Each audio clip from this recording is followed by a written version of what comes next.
Hello বন্ধুরা, এই দেখো আবার বলেছিলাম যে পরের পর্ব আবার দেখাবো। এই দেখো আলু পটলটাকে আগে ভালো করে লাল করে ভেজে নিয়েছি। তারপর ওই তেলের মধ্যে তোমার আলুটাকে ভালো করে ভেজেছি।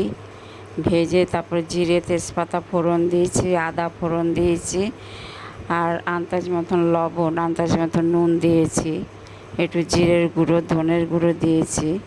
দিয়ে এটাকে ভালো করে কষিয়ে তারপর এটাকে অল্প করে জল দিয়েছি। এটা একটু মাখা মাখা করে রান্না করব।